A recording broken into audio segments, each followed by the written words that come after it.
everyone, my name is Phumzile Masego and thank you so much for joining us today. I'm very excited to announce that we have a new program, the Melanin Zone Training Program, which is supported by the National Arts Council.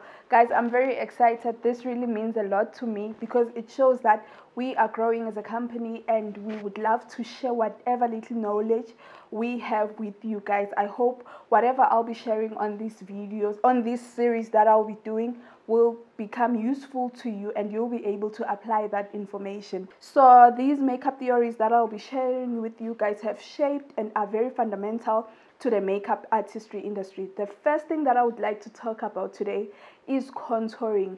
It is a trend that has been going on for years. Many makeup artists, professional makeup artists, have been using it for decades.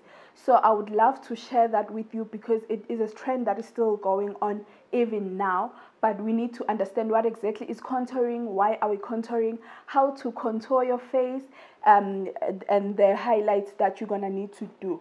And the correct shades. It is important to use the correct shades whenever you are contouring your client's face or your own face. But before understanding that, you need to understand the lighting first. Okay, imagine this brush as your torch. As you can see, the light is right in front of my face.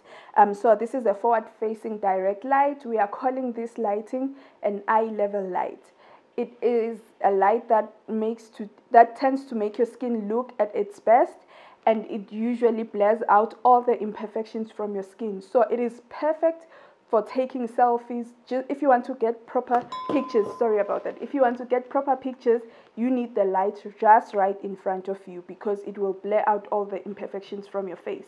And then another light that we have is the light that is above your head. We're calling this an overhead light. It is not the most flattering light because it tends to emphasize the blemishes on your face, all the imperfections, the skin texture. But however, it is important for contouring because that is where it shows the areas that you need to highlight, and it casts the shadows on your face where you need to contour. Like the light hits your forehead, it hits your cheekbones, it hits the tip of your nose. Sometimes it can even hit your chin. Then you will know those are the areas that you need to highlight. That's where you will be applying your lighter shade. And the areas that have shadows on your face, those are the areas where you are going to use your bronzer or your darker shade of powder. As I'll be demonstrating for you with a client of mine, I'll be showing you exactly where to apply. Okay, another thing that you need to understand is the shape of your face. Once you know that, it will be easier for you to know how to shape it because a contour sculptures your face, right? So I'll be showing you a chart of faces, and then you can look, it's easier to see the shape of your face once you see this chart. So you can't just contour anyhow because we all have different shapes and different sizes of our face. Contour is supposed to make you look slimmer, but sometimes if you have a very slim face, you don't want to look too slim. That is why you need to know the shape of your face. So for contouring, the products that you're gonna need, firstly, you need to make sure that you have a correct foundation, because if your foundation is not the same as your skin tone, sometimes when you contour and highlight, it looks like a mess. So make sure that you get a proper foundation, a correct shade. Invest in a good foundation. I always say invest in a good foundation because whatever you will be bringing on top, your foundation is going to have an impact on that product. And also get a highlighter. There are sales consultant in cosmetics shop who will assist you in terms of getting a shade because you get to try some of the products. Get a lighter shade and get a bronzer, but we usually use a darker powder. That's what we do. There are different types of contour palettes. There's a cream contour palette and then there's a powder palette. But personally, I prefer a powder palette, even though sometimes it tends to make your skin look dry. But once you apply a setting spray, it becomes moist. But it's really up to you which product you're gonna be using first.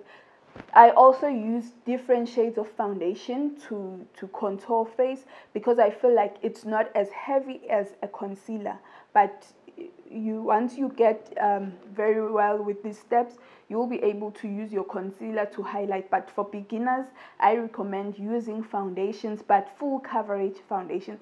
Get a foundation that is your tone, get a foundation that is a shade lighter, get a foundation that is a shade darker than your skin tone. And then once you have those products, it's easy, we are ready to go. Another thing that you're gonna need makeup brushes. I feel like it's important to have brushes, especially if you are a beginner. It's easier to use brushes rather than blenders, but other people prefer using beauty blenders. But personally, I prefer using brushes. I feel like it's easier because you can improvise using brushes. Sometimes I feel like a sponge, it doesn't blend perfectly as it looks on other videos that people make. I've tried that several times, even still today. I do use a beauty blender, but I feel like I achieve the best look using makeup brushes. And another thing, I love how they make your makeup look. If they are clean, they need to be cleaned all the time. I'll be showing you on another video how to maintain your makeup brushes. So invest in a set of brushes in order for you to achieve a perfect contoured face. And the ending process to this step is using powders. In order for you to achieve a perfect look, you need to set your contour. Once you are done contouring, you need to set it with a powder. It's always good to invest in a good translucent powder, because a translucent powder is colorless. It doesn't take away the color that you already have on your face. It just mattifies it, especially under your eyes, the area that you have highlighted. It's always important to set immediately after highlighting, because your makeup tends to crease and you will have more lines appearing on your face if you don't set it in time.